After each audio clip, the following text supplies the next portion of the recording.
तो दोस्तों आज हम एक्सप्लेन करने वाले हैं चिया विक्रम का और एक मास्टरपीस तंगलन। इस मूवी में आप देखेंगे एल्डोराडो मतलब असली सोने का खजाना, कैसे तंगलन उसको डिस्कवर करता है और उसके इर्द गिर्द कैसे कहानियां घूमते हैं। तो ज्यादा देरी नहीं करेंगे, 2024 की मास्टरपीस को हम लोग एक्सप्लेन करने वाले हैं। तो चलिए एक्सप्लेनेशन को शुरू करते हैं। मूवी की कहानी शुरू होता है 1850 से। तब हम क्लाइमेट को देख पाते हैं जो कि इंग्रेज सरकार के लिए काम करता है। उसे कहीं से तो पता चलता है कि भयपुर विलेज में सोना मिलता है जो कि बहुत सालों पहले उन लोगों को मिला था, पर अभी कोई उसके खोज के लिए नहीं जाता। तभी क्लाइमेट को एक जमींदार बताता है कि वो घोस्ट का जगह है, मतलब उधर कोई अगर जाता है वो जिंदा वापस नहीं आता, ये महज एक अफवाह है। फिर हमको भयपुर विलेज दिखाया जाता है जहाँ पर हम उनके लोगों को देखते हैं जो कि एक ट्राइबल ग्रुप होते हैं। मेनली ये लोग जमींदारों के लिए उनकी ही जमीन पे काम करते हैं। जमींदारों ने कम पैसे में इनकी जमीन को हड़प लिया और ये लोग पैसे ना दे पाए, इसलिए उनके जमीन में ही काम करते हैं। सबके जीवन ऐसे ही चलते हैं इधर।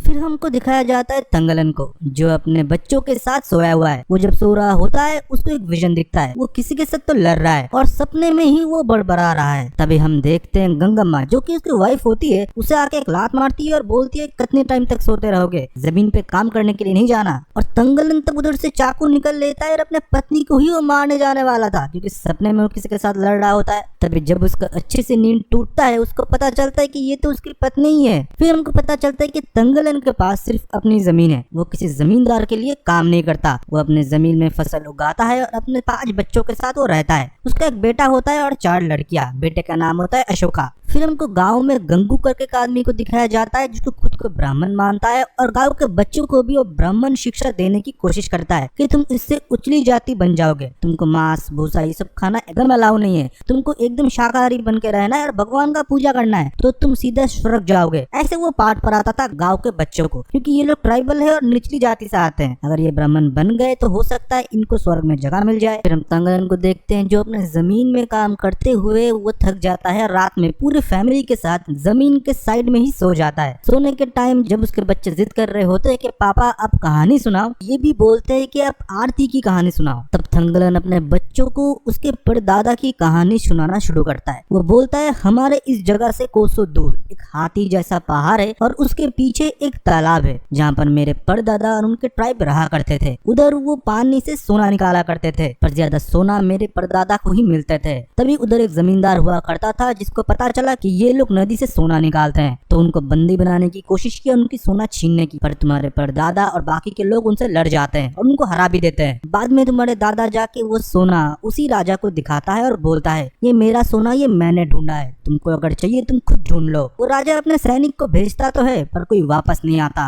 क्योंकि उधर उन लोगों को सांपों ने मार डाला था क्योंकि उस पहाड़ की रक्षा सांप कर रहे थे। ये सब कुछ सुनने के बाद मेरे परदादा मुस्कुराते हैं और बोलते हैं सिर्फ सोना मैं ही उधर से ला सकता हूँ और हम लोग पानी से ही उस सोने को निकाल सकते हैं। अगर पहाड़ से निकालने के लिए जाए तो वो हम सबको मार डालेगी। आरती नाम का एक तांत्रिक इस पहाड़ का रक्षा कर रहा है जिसके अंदर बहुत सोना है। राजा बोलता है कि मुझे पूरा सोना चाहिए, तुम मांगो, तुम क्या मांगते हो। तब मेरे परदादा बोलते हैं ठीक है मैं सोना लेके आऊंगा पर हम सबकी जमीन तुमको लौटाना पड़ेगा और अब से हम तुम्हारी गुलाम नहीं है। और इस बात पे राजा मान जाता है। तंगलन और उसके लोग और राजा के कुछ लोग जाते हैं उस पहाड़ की तरफ। पहाड़ की तरफ जब वो लोग बढ़ते हैं आरती उनके साथ छलावा करती है, फिर भी ये लोग कैसे भी सरवाइव करते हैं। सांप भेजा जाता है पर तुम्हारे परदादा उन्हें भी मार गिराते हैं। फिर आती है आरती और उनके लोग और धीरे धीरे सब लोग को मारने लगते हैं, पर तुम्हारे परदादा डटे रहे करके आरती के लोगों को पहले मारते हैं और आरती को बंदी बना लेते हैं और बाहर से कुछ सोना लेके राजा को दिखाते हैं। पर राजा जब वो सोना देखता है कुछ टाइम बाद वो मानो गिरने लगते हैं। वो एक मिट्टी था जो कि एक माया जाल था जो कि आरती ने ही बिछाया था। फिर तुम्हारे परदादा गुस्से में आ जाते हैं और उधर एक मूर्ति था जो कि गौतम बुद्ध जी की होती है और उनका सर वो उधर से गिरा देता है। आरती तब बहुत गुस्से में आ जाता है और बहुत जोर से चीखती है। तब तुम्हारे परदादा भी बहुत गुस्सा आ जाते हैं और आरती के सामने जाने के बाद उसका पेट चीर देते हैं। जो खून उधर से निकलता है और उस खून से ही बहुत सोना पैदा होता है। आरती तो मारी गई थी पर लोगों को बहुत सोना मिला और तुम्हारे परदादा को भी, इसलिए हमारे पास आज खुद के जमीन है। देखते हैं उसी दिन रात को जब तंगलन और उनकी फैमिली सोए हुए थे, कहानी सुनने के बाद कोई कोई उनका फसल जला देता है। वो काम उन जमींदार के ही था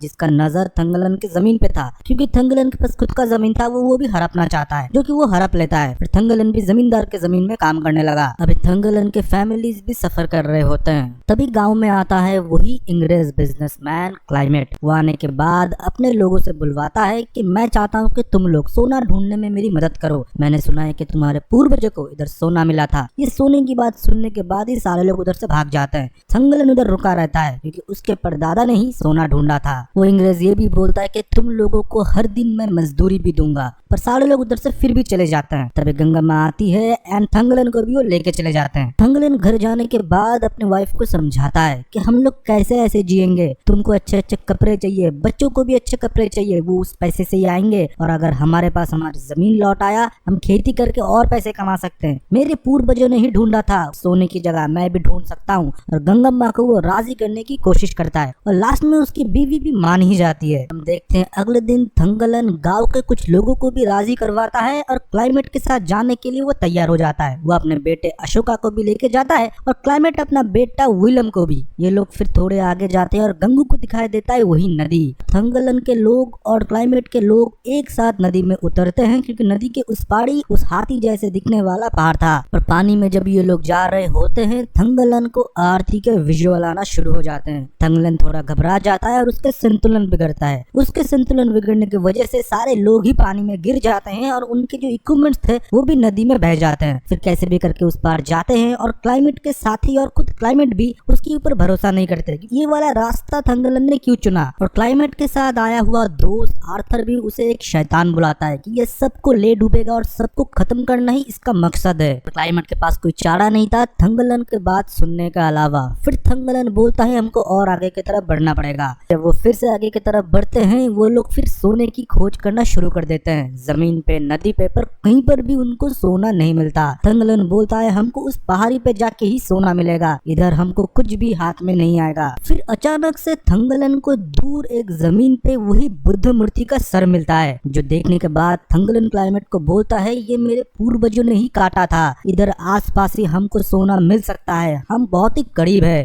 थंगलन फिर से उन लोगों को रास्ता दिखा के पहाड़ के करीब जाने लगता है। तभी अचानक से उनके सामने एक ब्लैक पैंथर आता है और कुछ लोगों को वो घायल भी कर देता है। फिर थंगलन उसके साथ लड़ता है और उसे मार गिराता है। इस बार तो आर्थर को बहुत ही गुस्सा आता है। वो बोलता है क्लाइमेट ही हम सबको मारेगा, इसलिए वो खतरनाक रास्तों से हमको लेके जा रहा है। थंगलन दम बोलता है अगर सोना पाना है तो हमको इन मुश्किलों का सामना तो करना ही पड़ेगा। आर्थर को मानो क्या गुस्सा चढ़ता है, वो थंगलन के ऊपर गन पॉइंट कर देता है। तब उसका बेटा अशोका उसके ऊपर गोली मारने की कोशिश करता है और गोली जाके लगता है आर्थर के हाथ पे और फिर वो डर के अशोका उधर से भागने लगता है और आर्थर उसके पीछे गन लेके और थंगलन उसके पीछे। फिर हमको दूर में पहाड़ी में दिखाया जाता है जहाँ पर हम आरती और उनके लोगों को देखते हैं जो कि ये सब कुछ होते हुए देख रहे होते हैं। अशोका जब भाग रहा होता है उसको बाकी धर मिलता है गौतम बुद्ध का और उधर उसको मिलता है थोड़ा सा सोना, जो कि वो देखता है और अपना बाप थंगलन को वो बुलाना लगता है। और इतने ही देर में हम देखते हैं हर जगह धुआं धुआं हो जाता है और आरती अपने लोगों को भेजते हैं इन लोगों को खत्म करने के लिए। फिर ये सारे लोग आरती के लोगों के साथ लड़ते हैं और थंगलन को बीच बीच में आरती के विजुअल भी आ रहे थे। उसे लग रहा था कि आरती अभी भी जिंदा है और उनको मारना चाहते हैं। तभी हम देखते हैं कि थंगलन के शरीर में उसके परदादा के आत्मा घुस जाती है और आरती का सामना वो डट के करता है और आरती को वो घायल भी कर देते हैं। आरती अपने लोगों के साथ से चली जाती है। फिर रात को गौतम बुद्ध के धर से क्लाइमेट उस सोने को अलग करता है और देखता है कि ये प्योर गोल्ड है। उसे बहुत ही खुशी होता है और बोलता है कि हमको और सोना चाहिए थंगलन।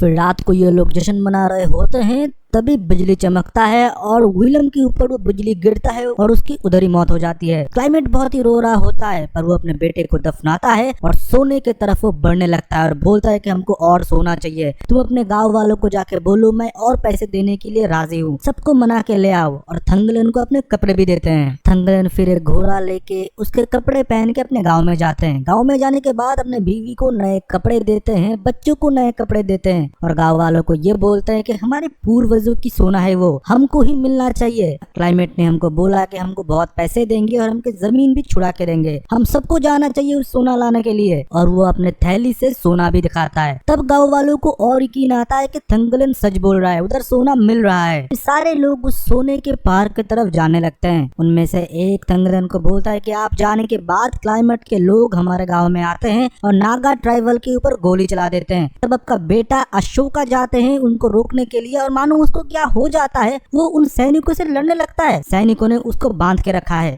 थंगलन को ये पता लगता है और वो क्लाइमेट को बताता है। वो तुरंत उसके बेटे को छुड़वा देते हैं और बोलते हैं मुझे पता नहीं था। वो ये भी बोलते हैं कि नागा ट्राइबल के लोग नाग को पूजते हैं और इस पार की रक्षा नाग लोग ही कर रहे हैं, इसलिए मैं गुस्से में उन लोगों को मरवा दिया। पर अशोका को कुछ हो चुका था, उसको दौरे पड़ रहे थे। फिर हम देखते हैं कि क्लाइमेट के साथ भी और एक जमींदार आया था जो इन लोगों को गलत पट्टी पढ़ा रहा था। क्लाइमेट जो इंग्लिश में बोल रहा होता है, ये बोलता है कि तुम लोग आज से क्लाइमेट सर के गुलाम हो, जो ये बोलेंगे तुमको वही करना पड़ेगा। पर थंगलन को पता था क्लाइमेट कभी ऐसा नहीं बोल सकता। वो फिर सबको समझाता है कि नहीं, क्लाइमेट सर ने ये बोला है, तुमको अपनी जमीन मिलेगी, मजदूरी मिलेगी और सोने में से कुछ हिस्सा भी। फिर हम देखते हैं सारे गाँव वाले जाते हैं और उस पहाड़ के नीचे सोना ढूंढने की कोशिश करते हैं। बुद्ध मूर्ति के इर्द गिर्द उनको कुछ सोना भी तो मिलता है। उस सोने से क्लाइमेट बहुत ही खुश हो जाता है और रात को सारे गाँव वाले चैन से खाना खा रहे होते हैं। तभी हम देखते हैं कि थंगलन के बेटा अशोका को दौड़ा पड़ता है। वो आरती की तरह बात कर रहा होता है और उन लोगों को बोलता है जल्दी से इधर से चले जाओ, ये तुम्हारा जगह नहीं है, तुम लोग कोई जिंदा नहीं बचोगे। तब गंगम्मा बोलती है मेरे बेटे को ये क्या हो गया। थंगलन तब बोलता है उसे कुछ भी नहीं हुआ, उसको बस दौरे पड़ रहे हैं।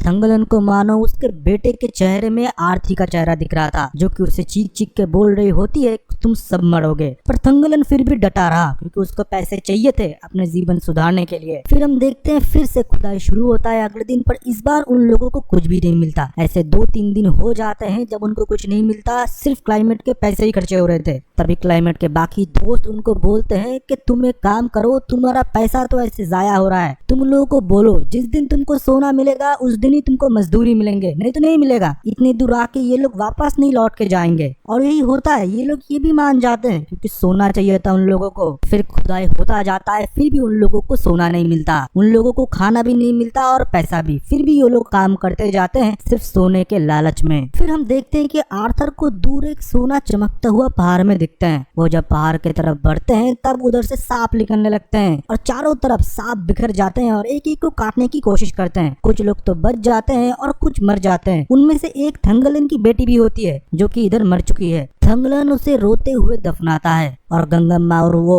उसके कब्र में बहुत रोते हैं। ये सब कुछ होने के बाद थंगलन के पास एक बूढ़ा आदमी बैठता है और बोलता है हमको सोना ऐसे नहीं मिलेगा, तुम्हारे परदादा ने आरती का पेट काट दिया था, उसमें से जो खून निकला था उसी से ही सोना पैदा हुआ था, तुमको भी वही करना पड़ेगा। पर थंगलन ये करना नहीं चाहता। वो बोलता है किसी का पेट चीर के खून निकाल के मुझे सोना नहीं चाहिए, मुझे बस मेरे हिस्से के, मेरे मेहनत के कुछ सोना चाहिए, जो कि इतने थोड़े हो मेरे और मेरे गाँव वाले के पूरे तकलीफ को वो मिटा पाए। फिर से वो लोग खुदाई करते गए, फिर भी उनको सोना नहीं मिलता। लोग भूख से तड़प रहे होते हैं और रात में जब ये लोग सो रहे होते हैं कोई उनके झोपड़े को भी आग लगा देते हैं। ये बेघर भी हो चुके थे। तब सारे गांव वाले सोचते हैं कि ये लोग लौट जाएंगे, उनको सोना नहीं चाहिए। थंगलन इनको समझाता है, फिर भी गांव वाले नहीं मानते। तभी क्लाइमेट उनके लोग उनके ऊपर गन तान देते हैं और उनको बंदी बना लेते हैं, ये बोल के मुझे सोना चाहिए, तुम लोग गाँव वापस नहीं जा सकते। तभी थंगलन अपने गाँव वालों को समझाता है कि तुमको खाना चाहिए, मैं कैसे भी शिकार ढूंढ के लाता हूँ। थंगलन कैसे भी शिकार ढूंढ के लाता है और पूरे गांव वालों को खिलाता है और सबको अंदर से मोटिवेट करता है, अगर हमको सोना मिलता है हम हमारे जीवन को सुधार सकते हैं, हम अपने हर कठिनाई को पार कर सकते हैं। ये सोना ढूंढते हुए हमने अपने लोगों को खोया है, हम इतनी दूर आके तो नहीं लौट सकते, हम उस पहाड़ को ही अभी पिघलाने लगेंगे, उसमें से सोना जरूर निकलेगा। फिर ये लोग फिर पहाड़ को रात में जलाने लगते हैं। तभी आती है आरती और उसके लोगों के साथ इनको वार्न करने के लिए, फिर भी ये लोग नहीं सुनते। जलाने की वजह से पहाड़ के अंदर एक सुरंग होता है जिसके अंदर थंगलन चला जाता है। उसके अंदर जाने के बाद उन लोगों को बहुत सोना दिखता है और उसके साथ हमको पता चलता है कि एक माइन है जो कि पहले भी खोदा गया है अलग अलग राजा के टाइम पीरियड में। कुछ लोग जब उधर से सोना लेके अपने बैग में भर के बाहर चले जाते हैं, क्लाइमेट की कुछ लोग उनको मार गिराते हैं। क्लाइमेट बोलता है ये सिर्फ मेरा सोना है और किसी का नहीं। तंगलन फिर उस सोने को खुद के हाथ पे उठाता है और बोलता है कि ये भी एक माया जाल है, ये कोई सोना नहीं है, ये जाल आरती ने ही फैलाया है। फिर हम आरती को देखते हैं जो कि अपने लोगों के साथ तंगलन उन लोगों को मारने के लिए आए हैं। फिर आरती इन लोगों को माया जाल के अंदर डालती है। वो इनको कभी दिन कभी रात कभी इनको हॉन्ट करा जाता है इनके पास्ट से। तभी आरती तंगलन को भी उसका पास्ट दिखाती है। आरती दिखाती है कि 5th सेंचुरी में इधर नाग जाति के लोग रहा करते थे और इस जगह की रक्षा किया करते थे, जहाँ पर आरन और आरती पति पत्नी थे और वो लोग पूरे ट्राइब की नेतृत्व भी देते थे। और इधर तब कुछ सोना भी मिला करता था। आरन और आरती को पता चलता है कि कुछ लोग इस सोने को पाना चाहते हैं। जब कोई उनके तरफ बढ़ता है तो आरन अपने लोगों के साथ उनके साथ लड़ने के लिए जाता है, पर वो लोग आरन और उसके लोगों को हरा देते हैं और आरन को बंदी बना लेते हैं और उसे ही बोलते हैं ये सोना तू ही ढूंढेगा। फिर आरन को बंदी बना के उससे ही सोना ढूंढवाया जाता है और ये सिलसिला चलता गया पीढ़ी दर पीढ़ी, सदियों दर सदियों। और तंगलन तुम हमारे ही वारिस हो, तुम्हारे परदादा के परदादा उनके भी परदादा हमारे ट्राइब के हैं और सदियों से ये काम चला आ रहा है। ये सब कुछ देखने के बाद जब उसको होश आता है तभी हम देखते हैं कि क्लाइमेट आरती के ऊपर हमला कर देता है और उसके पेट के अंदर वो एक सरिया घुसा देता है और आरती क्लाइमेट को खत्म कर देती है। आरती मरने वाली होती है पर तंगलन उससे माफी मांगता है और अपनी गलती मानता है और ये भी बोलता है कि मेरे लोगों के लिए कुछ सोना मुझे ले जाने के लिए दो। हम बहुत ही कठिनाई से जिंदगी जीते हैं, अब बहुत ज्यादा शुल्क बढ़ चुका है जो कि जमींदार हमसे लेते हैं। माँ अभी आप ही हमारी रक्षा कर सकते हो। तभी आरती उसे थोड़ा सा सोना ले जाने की परमिशन देती है और तंगलन सोना ले जाता है और अपने लोगों को दिखाता है। तभी हम देखते हैं कुछ ब्रिटिश आर्मी उनके पास आता है वो सोने को लूट करने के लिए। फिर पूरा गांव और तंगलन उनके खिलाफ और एक बगावत का ऐलान कर देता है और इसी के साथ इस मूवी का एक्सप्लेनेशन खत्म होता है। अगर आपको वीडियो पसंद आया तो वीडियो को लाइक करें, कमेंट सेक्शन में अपना ओपिनियन दे और जाइएगा मत। इसके बाद हमारा और एक फ्री सर्विस का वीडियो प्ले होगा जो आप एंड तक देखिए एंड डिस्क्रिप्शन के पिन कमेंट के लिंक से हमारे ग्रुप में ज्वाइन हो जाइए। ये एक टोटली फ्री सर्विस है जो कि हमारे व्यूअर्स के लिए है। तो चलिए तब तक के लिए बाय बाय एंड सी या। हे गाइस, ऑनलाइन शॉपिंग तो आप लोग करते ही होंगे, बट अगर वो शॉपिंग और भी ज्यादा सस्ते में हो जाए। मैंने खुद ये Realme का हेयर ड्रायर ओनली 444 रुपीज में बुक किया है। इसी के साथ ही साथ इधर आपको smartphone, smart watch, TV, shoes, clothes बहुत ही डिस्काउंटेड प्राइस में मिलेंगे जो कि लिमिटेड टाइम के लिए आपकी फेवरेट शॉपिंग प्लेटफॉर्म पर आती है, वो हम आपको बताएंगे।